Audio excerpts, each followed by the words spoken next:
Hello everyone. तो हम लोग अपने नेक्स्ट वीक के एनालिसिस के लिए रेडी हैं। ठीक है, जो भी हमारा अब यहाँ से नेक्स्ट वीक आने वाला है उसमें क्या क्या चीज़ें हो सकती है मार्केट्स में, and what possibilities are there to make money and as well as to protect your profits. ठीक है, तो हम लोग दोनों चीज़ों के ऊपर डिस्कशन करेंगे। जैसा कि हमने पिछले हफ्ते डिस्कस किया था कि निफ्टी में बेसिकली मूव पॉसिबल है। ठीक है, तो जैसा हमें दिखा कि निफ्टी में ये मूव्स आई लेकिन कंसोलिडेशन ही था। एज सच कोई बहुत बड़ा मूव नहीं आया है, लेकिन मार्केट अपने आप को कहीं ना कहीं प्रिपेयर कर रही है किसी एक बड़े मूव के लिए। ठीक है, तो आप मान के चलो कि जो हमने लाइन लगाई थी लास्ट टाइम, ठीक है, ये जो 17,650 650 वाली लाइन थी, ये तो प्रोटेक्टेड रही। इसमें तो एज सच कोई भी प्रॉब्लम इशू नहीं आया। लेकिन अब यहाँ पर से हम जो नेक्स्ट चीजें प्लान करने वाले हैं, ठीक है, जो ये मतलब कि हम लोग हालांकि ऊपर ऊपर ही खड़े हैं, बट अब जो नेक्स्ट चीज हम लोग यहाँ से प्लान करने वाले हैं वो कैसी रहेगी, वो आपको थोड़ा सा कॉशियसली सुनना पड़ेगा। ठीक है, तो आप लोग एक बार देख लेना। तो ये एक जोन है जिसको हम रेजिस्टेंस जोन मान रहे थे फिलहाल तक। इस जोन के आसपास अभी कंसोलिडेशन यहाँ पर हो चुका है। ठीक है, इस कंसोलिडेशन को आप ऐसा समझो कि this is a type of strength for the markets. ठीक है, तो आप इसको अब ऐसा समझ के चलो कि मार्केट्स अब यहाँ से ऊपर की तरफ ही अपनी चीजों को बढ़ाएगी आगे। बट छोटे टाइम फ्रेम पे हम लोग थोड़ा सा प्लान कर लेते हैं कि आगे का ट्रेड हमें लेना कैसे। सबसे पहले अगर कोई फ्रेश लॉन्ग बनाना चाह रहा है यहाँ पर, मतलब नेक्स्ट वीक आपने लॉन्ग अगर यहाँ कहीं आसपास नहीं बनाया है, तो अगर कोई फ्रेश लॉन्ग यहाँ पर बनाना चाह रहा है तो एंट्री बेसिकली इस कैंडल के ऊपर होगी। ये जो रेड मैरीबुजो है यहाँ पर 1 आवर के टाइम फ्रेम पे अगर आप देखो, तो ये जो मैरीबुजो लगभग मैरीबुजो जो है यहाँ पर, इसके ऊपर आपको एंट्री करनी है, मतलब 18,180 के ऊपर। जो SGX फिलहाल अभी दिखा रहे हैं कि उससे ऊपर ही खुलना चाहिए, बट फिर भी कॉशियस रहना, इसके ऊपर ही आपको आपकी एंट्री करनी है। अगर आप अब यहाँ पर एंट्री करते हो तो आपका स्टॉप लॉस बेसिकली यहाँ पर का रहेगा, जो कि हमारा 17,950 के आसपास, जो ये जो बड़ी कैंडल है अपनी। ठीक है, इस कैंडल पे आपको अपना स्टॉप लॉस रखना है। और उसके बाद आपको थोड़ी बहुत मतलब इस पोजीशन को ट्रेल करना है। अब ट्रेल कहाँ तक करना है वो भी आप यहाँ पर समझ जाओ। थोड़ा हाई मतलब हायर टाइम फ्रेम पे अगर आप देख लो, तो अपने टारगेट्स को पहले ही समझ लो कि आपका पहला टारगेट तो एटलीस्ट 18,350 के आसपास होना चाहिए प्राइस एक्शन के हिसाब से। तो 300 से 350 के बीच में पार्शियल बुकिंग करना स्टार्ट करो। ठीक है, उसके बाद ये जो पूरा का पूरा जो जोन है ना, ये एम्बिग्यूटी का जोन होगा। तो यहाँ पर ज्यादातर पैसा, ठीक है, ट्रेडर्स नहीं कमा रहे होंगे जो ऑप्शन बाइंग सेलिंग करते हैं। यहाँ पर ज्यादातर पैसा ऑप्शन जो स्ट्रैटेजीज बनाते हैं सेलर्स, ठीक है, वो लोग ज्यादा पैसा यहाँ पर बना सकते हैं। तो पॉसिबली आप समझो कि ये जो जोन है बहुत ही एम्बिग्यूटी का जोन है। तो काफी बड़ी पोजीशन भी मत बनाओ, लाइट पोजीशंस रखो और इजी रखो फिलहाल अभी ट्रेडिंग को। ठीक है, जब तक हम 18,600 का रेजिस्टेंस हम काट नहीं पा रहे हैं, या फिर कोई एक सर्टेन स्ट्रॉन्ग डिप नहीं आ जा रही है नीचे तक। ठीक है, तो ये समझो अगर डिप आती है तो 18,000 पे देखो हमारी स्ट्रैटेजी है ही कि हमको लॉन्ग करना है कैसे भी करके। ठीक है, 950 के नीचे we will basically exit from all the long, मतलब शॉर्ट टर्म की जो लॉन्ग पोजीशन है उसको हम छोड़ देंगे। ठीक है, शॉर्ट टर्म लॉन्ग पोजीशन का मतलब आप समझ रहे हो, जैसे आपके पास फ्यूचर्स पड़े हैं या ऑप्शंस पड़ा है उसको निकालना है। ठीक है, तो आप इस बात को क्लियरली यहाँ पर समझ लो कि अब यहाँ से एम्बिग्यूटी वाले जोन्स चालू हो रहे हैं।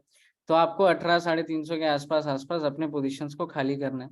खाली करने के साथ साथ आपको यहाँ पर अब कोई मैक्सिमम ना ही शॉर्ट पोजीशन बनानी है, ना ही आपको लॉन्ग पोजीशन बनानी है। हैवी कुछ नहीं करना है, थोड़ा इत्मीनान से करना है काम आप इस हफ्ते। ठीक है, कोशिश करो ऑप्शन सेल करो, प्रीमियम गेन करने की कोशिश करो OTMs में। और इसके अलावा ज्यादा अगले हफ्ते पैसे इतना बनने के चांसेस नहीं है। स्ट्रैडल्स बनाओ, स्ट्रैंगल्स बनाओ और इजी रखो अपने पूरे के पूरे ट्रेडिंग सेटअप को।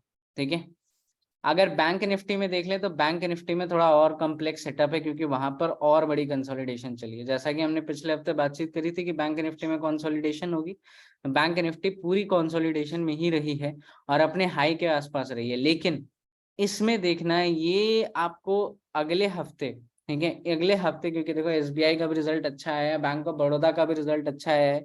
अगले हफ्ते ये स्टार्ट करेगा मूव। ठीक है, this will basically start the move for the next week. देखिए, तो आपको सोचना ये है कि अब यहाँ से नेक्स्ट जो भी आपको इंडिकेशंस आएंगे कि मार्केट सब किस तरफ मूव कर रही है, या फिर जिस हिसाब से आप अपनी पोजीशन को होल्ड करोगे वो आपको बैंक निफ्टी दिखाएगा। तो अगर बैंक निफ्टी में हाई कट रहा है, सस्टेन हो रहा है, ठीक है। मेजर जो इंट्राडे के लेवल्स हैं जो कल के लिए आपको देखने हैं, ठीक है, वो हैं, पहले जो लेवल्स हैं वो आपको ये देखना है 41,512, ठीक है। ये वाला जो लेवल है, ये जो कैंडल है यहाँ पर, इसको आपको देखना है, ठीक है। मतलब 450 से 500 मान लो आप, ठीक है। उसके बाद अगर यहाँ पर 650 कटना भी चालू हो गया, इसका मतलब समझ लो कि अगला हफ्ता हमारा बहुत बुलिश रह सकता है। और मेरा मानना ये है कि अगला हफ्ता भी हम बुलिशनेस ही देखेंगे थोड़ा बहुत, लेकिन वोलेटिलिटी और एम्बिग्यूटी के साथ रहेगा। मतलब ना आप लॉन्ग कर पाओगे, ना बेसिकली आप शॉर्ट कर पाओगे, लेकिन तो स्ट्रैटेजी के साथ चलना, ज्यादा कोई बड़ी पोजीशंस मत बनाना फिलहाल, ठीक है। अब कुछ स्टॉक्स की तरफ देख लेते हैं जो हमने लास्ट टर्म पे रिकमेंड किया था, ठीक है। तो ये विप्रो था लास्ट के रिकमेंडेशन में, ठीक है। तो मतलब विप्रो ने कोई खास मूव तो अभी फिलहाल दी नहीं है, तो इसको अभी भी आप अपने पोजीशंस में बना के रखो, वॉच लिस्ट में बना के रखो, ठीक है। ऊपर की तरफ जब जाता हुआ दिखाई दे तो आपको इसको पकड़ना ही है, ठीक है। शॉर्ट है, ठीक है, ये मूव देगा, ठीक है, तो इसको आप पकड़ करके रखो। गोदरेज प्रॉपर्टीज इस वीक के लिए भी हमारा ये चार्ट जो है, ये इस वीक के लिए भी बेसिकली हमारे वॉच लिस्ट में रहेगा, देखिए। इस वीक में भी आपको इसमें ट्रेड लेनी है क्योंकि सेटअप अभी भी क्रिएटेड है, और यहाँ पर आपको ये चीज बहुत अच्छे रिस्क टू रिवॉर्ड दे रही है। मतलब आप समझो कि अगर कोई किसी भी चार्ट पे अगर इतना सा रिस्क है, ठीक है, और रिवॉर्ड लगभग लगभग आप समझो तो इतना बड़ा है, ठीक है। यहाँ पर से अगर आप देखो तो इतना बड़ा रिवॉर्ड आपको दिख रहा है, ठीक है। ये आपको एग्जैक्ट ये फर्स्ट रिवॉर्ड है जो अगर मैं लूंगा, अगर मैं इस ट्रेड में रहूंगा तो, ठीक है। ये जो है ये हमारा फर्स्ट रिवॉर्ड है, ठीक है। तो आपको इसको छोड़ना नहीं चाहिए, ठीक है। बाकी तो एक बारी इसमें जैसे सेटअप, मतलब एंट्री तो आप लेते रहो, ठीक है। सेटअप बनता है तो अकॉर्डिंगली फिर हम लोग धीरे धीरे इसको, इसके टर्म्स को बेसिकली देखते रहेंगे, आने वाले जो भी हमारे वीडियोस रहेंगे वीक के, ठीक है। इसमें आप देखते रहो, काफी अच्छे रिस्क रिवॉर्ड मिलेंगे। एक्सिस बैंक हमने बोला था कि यहाँ पर थोड़ा बहुत हल्के हो जाओ, तो जो भी हल्का हुआ होगा उसने अपने प्रॉफिट्स बेसिकली सही टाइम पे बुक कर लिए होंगे, ठीक है। एसीसी वॉज बाय लगभग लगभग 2340 के अराउंड पे यहाँ पर बाय बोला गया था, अब 2480 पे चल रहा है। तो मैंने भी होल्ड किया था, जिन लोगों ने बाकी होल्ड किया हुआ है, ठीक है, उन्होंने काफी अच्छा प्रॉफिट सब चल रहा होगा। अभी आप होल्ड कर सकते हो with a trailing stop loss of 2436 या 2435। इसका ये स्टॉप लॉस अगर नीचे की तरफ कटता है तो आपको भी अपनी पोजीशन से बाहर निकलना है। टाटा मोटर्स, ठीक है, जैसा कि मैंने एक थ्योरी इसके पीछे एक्सप्लेन करी थी, तो अकॉर्डिंगली उसी सेम थ्योरी पे अभी ये चल रहा है, ठीक है। जिसने जिसने लास्ट वीडियो अगर नहीं देखा है तो उसको अब देख लो, ठीक है। लेकिन ये टाटा मोटर्स आपको काफी अच्छे रिस्क रिवॉर्ड के साथ यहाँ पर मिल रहा है, जिसको हर एक डिप पर आप पिक करते जाओ, और इसका बिजनेस मतलब कि फ्लरिश करेगा ही करेगा, शॉर्ट है, ठीक है। बट आपको अपने मतलब ट्रेडिंग बिहेवियर के लिए तो देखो क्या है कि आपको स्टॉप लॉस रखना पड़ता है, चीजें रखनी पड़ती हैं, बट लॉन्ग टर्म के लिए this is one of a good stock. तो आपको इस लेवल पे मिल रहा है तो आप इसको रेस्पेक्ट दो, ठीक है। वेदांता लास्ट वीक का ये हीरो रहा, अराउंड अराउंड ये सेम पेनेंट बना हुआ है अभी तक, जो पेनेंट मैंने बनाया था उस टाइम पे, इसी पेनेंट पे यहाँ पर हम लोगों ने कुछ बोला था कि यहाँ पर जैसे ये ट्रेंड लाइन कटती है आपको इसमें बाय चढ़ना है। 287 से 321 बहुत बढ़िया, 12 से 14% के आसपास का रिटर्न दे रहा है, ठीक है, और बहुत सही चल रहा है ये वेदांता।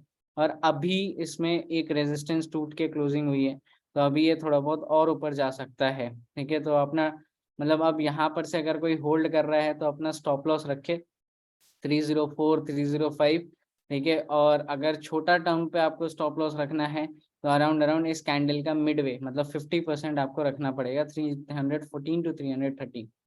क्रॉम्पटन ग्रीव्स भी हमारे लास्ट वीक के बेसिकली चार्ट्स में था, लेकिन इसमें लास्ट वीक में कोई बहुत बड़ी चाल नहीं है, एक हैमर बना उसके बाद ये धीरे धीरे वहीं पर रह गया, उतना कोई बड़ा चाल आया नहीं, ठीक है। लेकिन ये आज इस हफ्ते भी हमारे वॉच लिस्ट में रहेगा, और ये इस हफ्ते भी अच्छी मूव्स दिखाने की पॉसिबिलिटी रख सकता है, ठीक है। तो इसको आप वॉच में रखे रहो, ठीक है। इसके पीछे का हमारा बेसिक रीजन तो यही है कि ये अपनी 61.8% की रिट्रेसमेंट जोन को खत्म कर रहा है, ठीक है। तो यहाँ पर से ये कंसोलिडेट करके या फिर एक अच्छी वोलेटाइल वी शेप रिकवरी दिखाने के चांसेस रखता है, ठीक है। तो इसको आप अपनी नज़र में बनाए रखो, ठीक है। बाकी जैसा भी अपडेट होगा हम लोग नेक्स्ट वीक के संडे पे बातचीत कर लेंगे।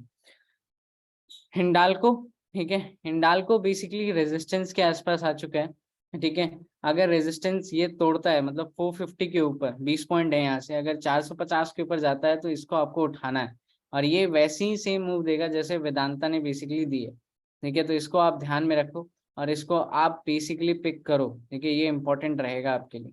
ठीक है, LTTS, ठीक है, ये स्टॉक जो है ये काफी मतलब तरीके वाला स्टॉक है टेक्नोलॉजी सर्विसेज में, लेकिन अभी फिलहाल काफी डाउन चल रहा है। ठीक है, लेकिन वही है कि रिस्क रिवॉर्ड के बेसिस पे अगर आप ट्रेड करो तो this would be best pick for you.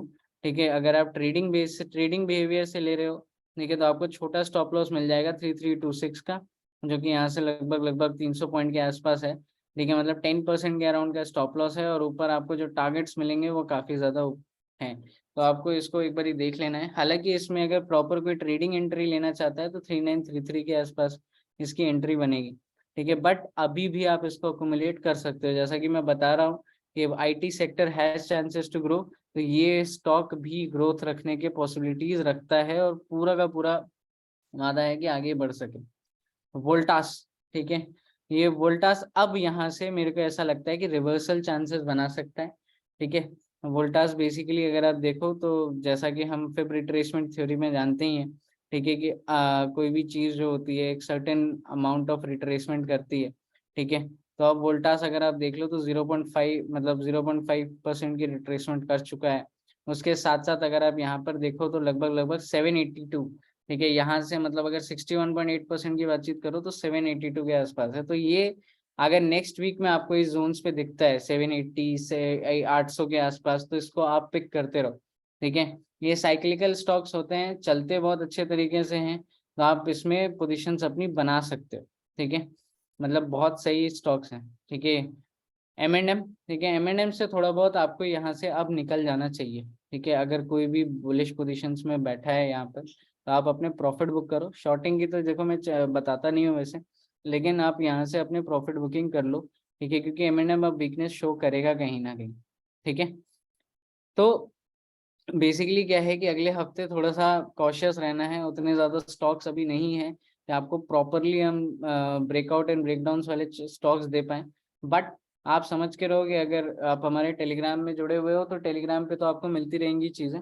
ठीक है, कि क्या क्या रेगुलर अपडेट्स हैं डेली बेसिस पे, लेकिन अभी वीकली बेसिस का अपडेट यही है कि अगला हफ्ता थोड़ा एम्बिग्यूटी का हफ्ता रहेगा। ज़्यादा ट्रेडिंग, ज़्यादा हैवी पोजिशंस पे मत जाना, लाइट पोजिशंस रखो और थोड़ा सा इत्मीनान से काम करो नेक्स्ट वीक।